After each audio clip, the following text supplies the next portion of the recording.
Hello, everybody who is connecting. My name is Katarina Kussen. I am a registered music therapist and I work in County Wicklow, just below Dublin in Ireland.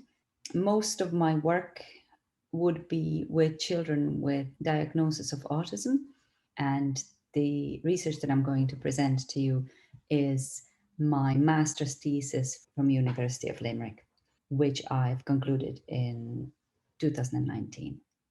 So I hope you enjoy the presentation, and I would also like to thank BAMT for making this happen because their perseverance is much appreciated. To get started, the title of the work was "It Helped Me Help Him," which is a quote borrowed from one of the participants, that it quite encapsulates the project ethos.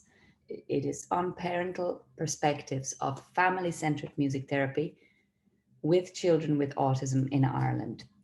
Before I go any further, I also want to say thanks to Dr. Trina McCaffrey of University of Limerick, who guided me closely through the process to really gather and harvest as much rich data as I possibly could. So huge thanks to Trina, as she really steered the project.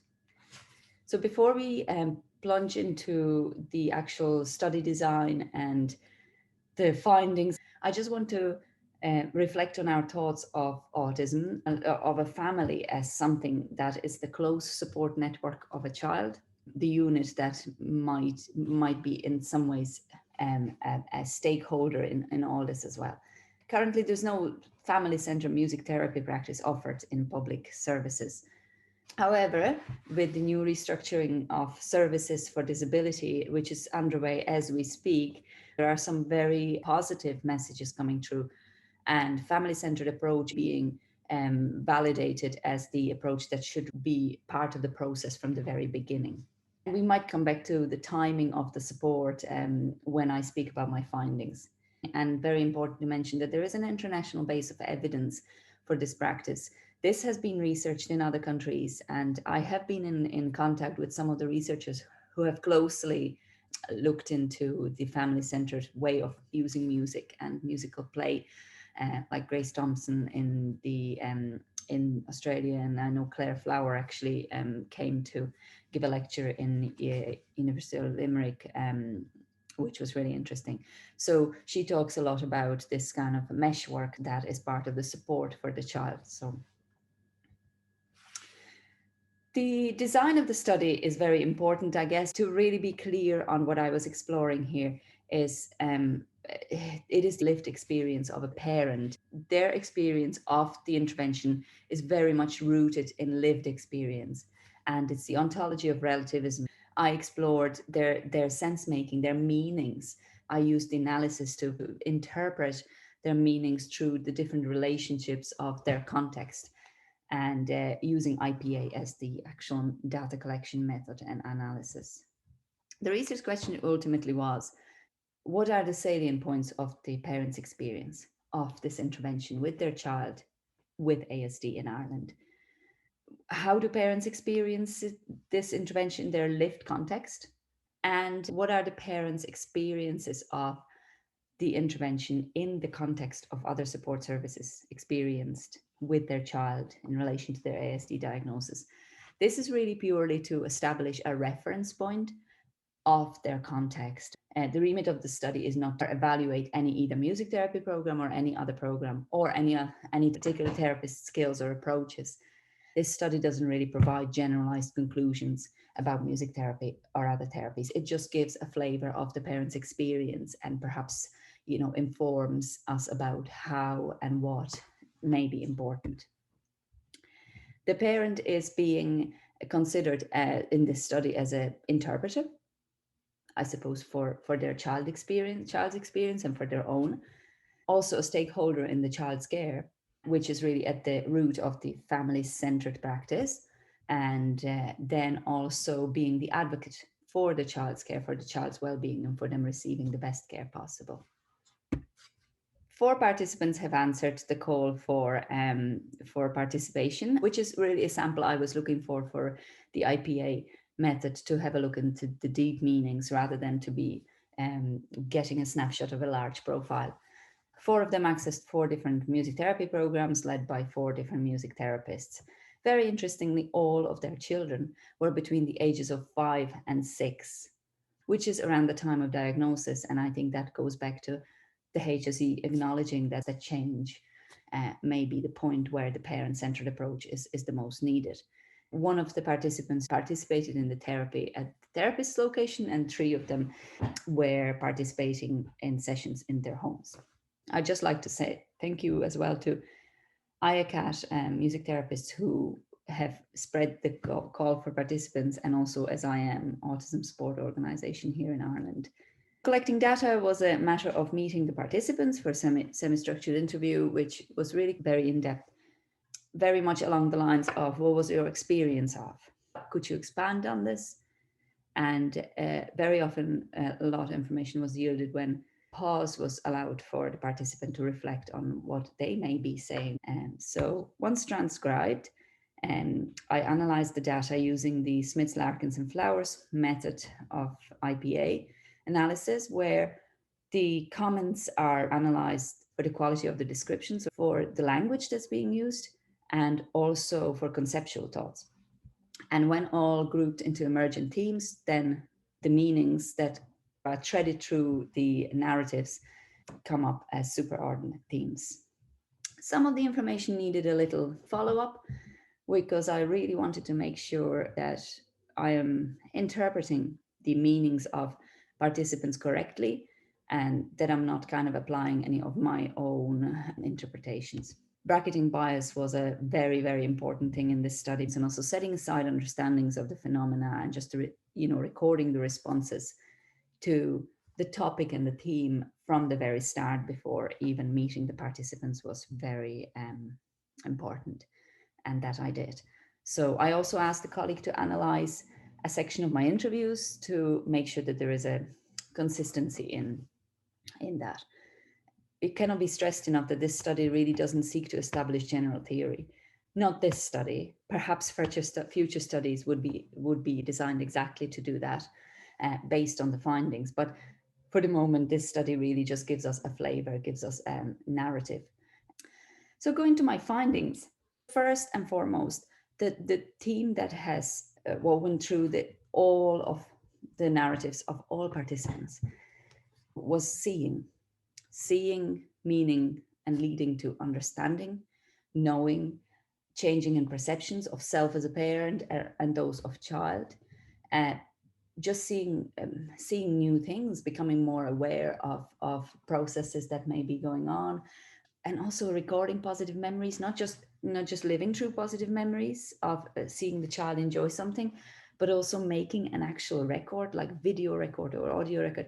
That was something almost like of a possession that parents have commented on and wanted to offer this quite a lot as a proof, being believed and it's being recorded and it being seen by others, seeing new abilities, forming new beliefs altogether, and perhaps through the seeing and proving and presuming competence.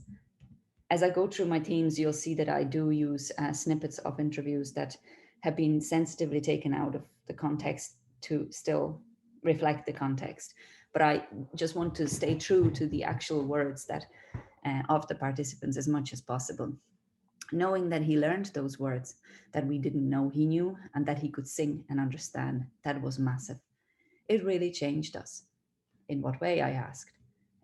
In just, we knew that he was there. This is where the context, the lived experience is just so important. It may not be like that for every parent. Next parent said, we're listening to his nonverbal communication more because they could see how that works, how their child is fluent in this type of communication. So seeing the ability rather than the disability, perhaps where the speech isn't developed, and being able to sit back and watch someone else to do the hard work with him is another aspect of seeing, the watching, the observing, not being the driver of the therapy, but also being allowed to have a peek in to the quality moments that the parent otherwise might be missing. So that was the general gist. That was a massive topic, and I think that it says a lot about the practice, the whole experience, not just certain aspects of therapy. And then it was family centered. And the parents felt it was responding to their whole context, to their whole lived context, seeing the whole child, not just his speech. It's beneficial to him as a whole, a person. The whole experience is taking a lot of stress out of my life, dealing with autism and the rigidity. Again, something that if we didn't allow the context to play part, we would not necessarily catch. The parents of children with autism that I spoke to felt under severe stress, the everyday stresses of dealing with autism and that inflexibility. Clarity of therapeutic framework.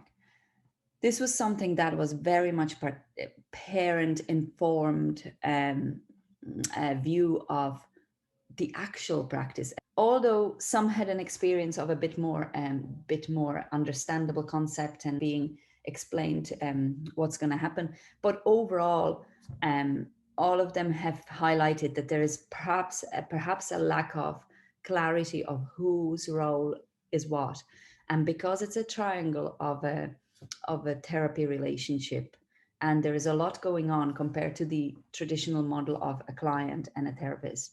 There are leakages of the actual limits and the boundaries, and there are questions: who is in charge, what roles, what are people's expectations, and what are all three sets of expectations? Do they know what they're getting? Do the parents know what they're getting? Is the therapist clear enough about what they're getting? Because that's what parents share, that not always were they clear about what they were about to get, although they positively appraised it afterwards. It just says something about the nature of the practice, and also perhaps the music therapist's training. But again, this doesn't draw on those conclusions, but this was a common theme amongst all four participants, and it is something that I feel could really inform practice going forward.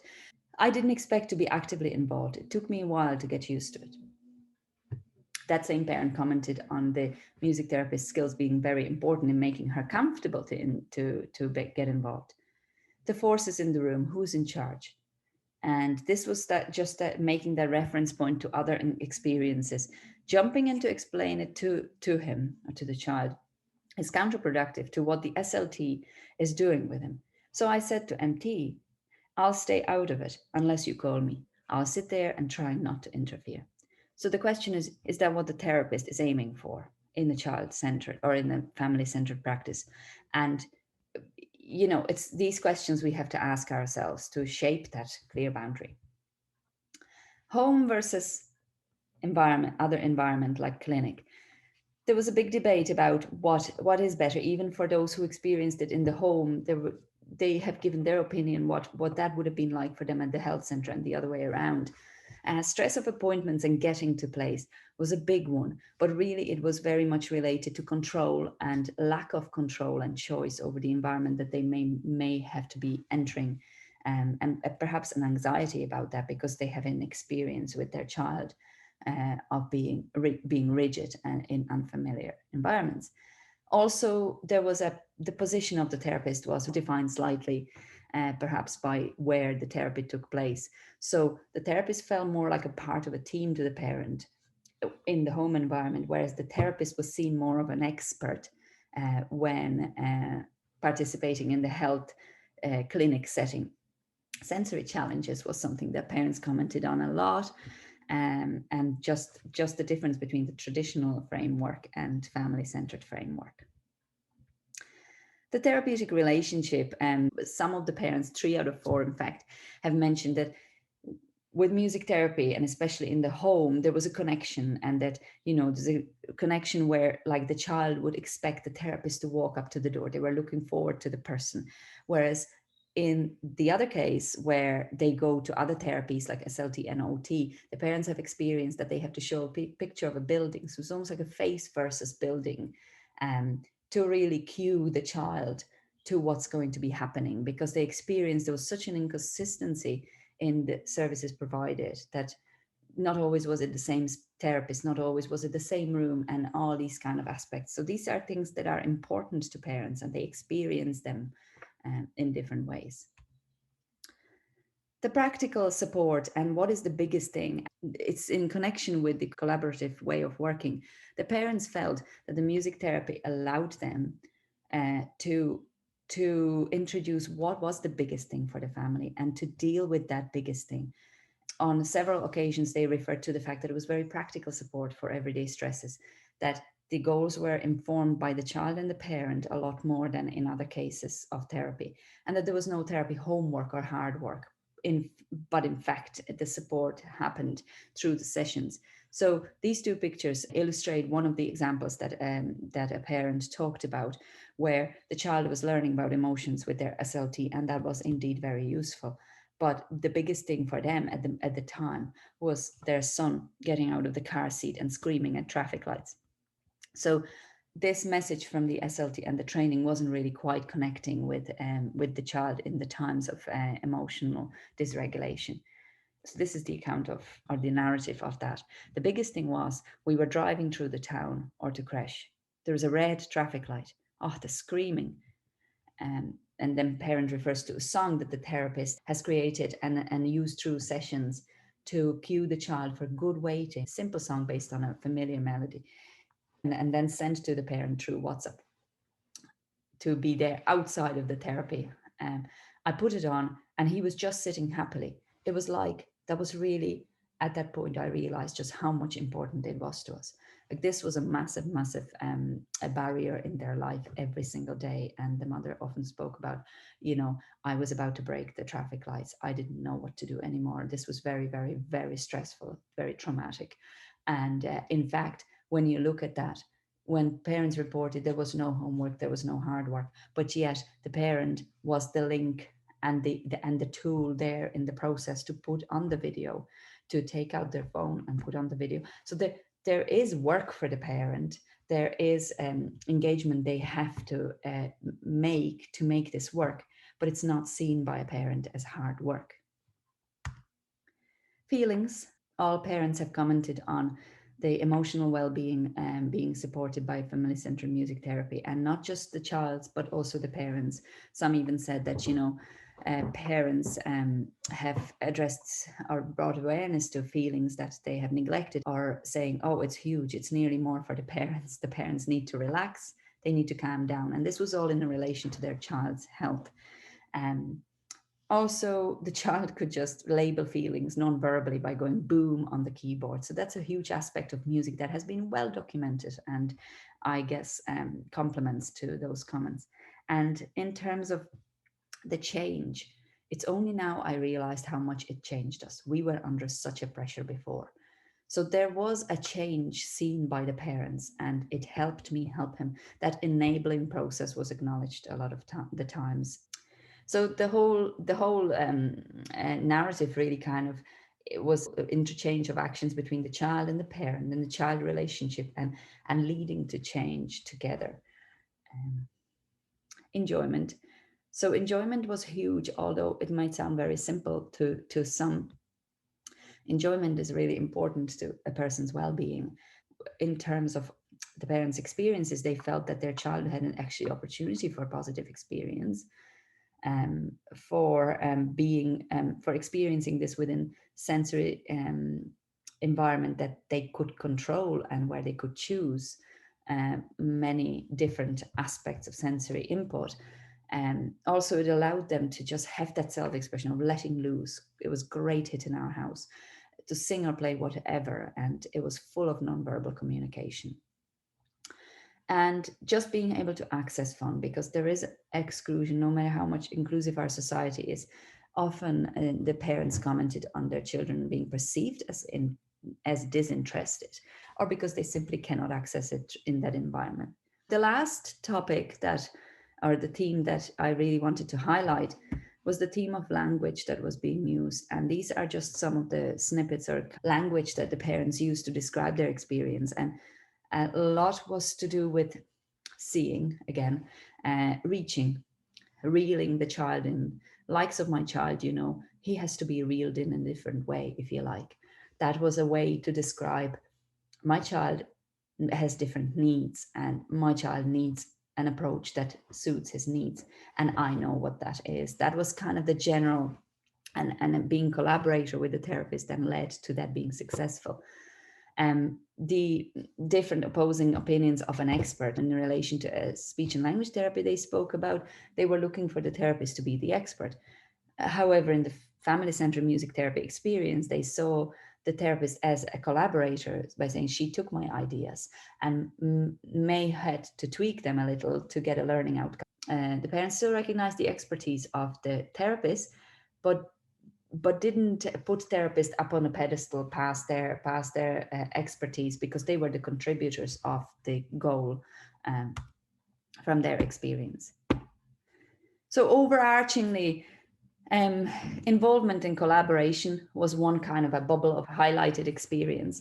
The environment being an aspect that does have a role to play.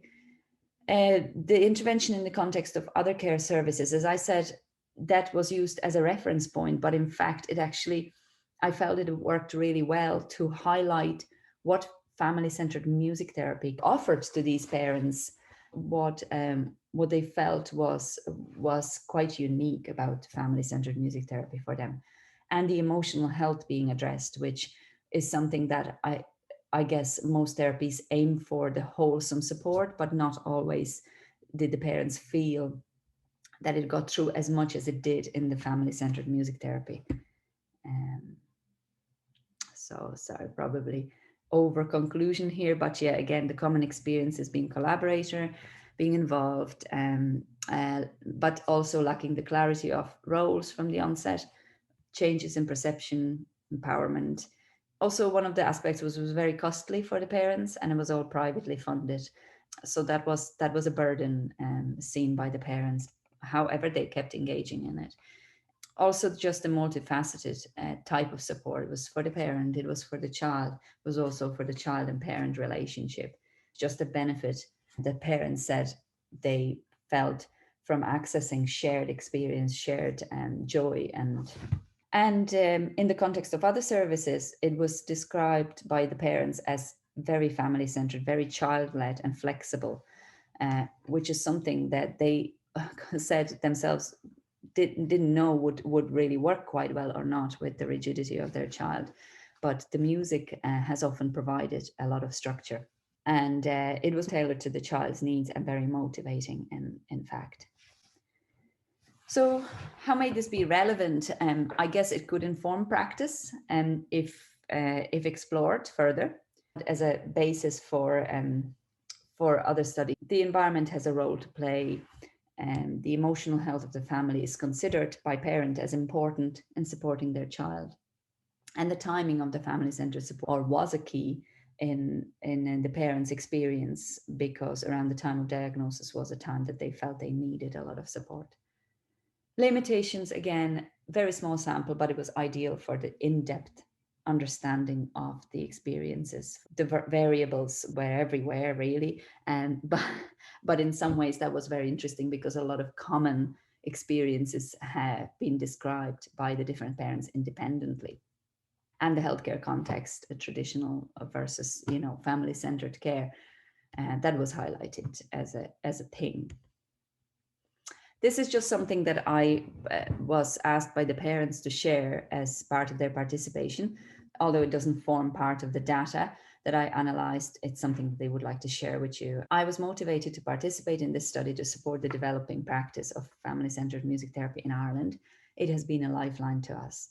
I'd like to see family-centred music therapy covered by health insurance companies. They consider every other medical expense.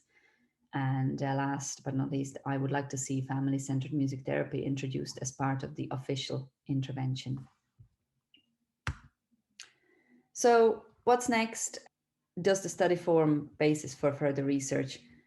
I feel it does.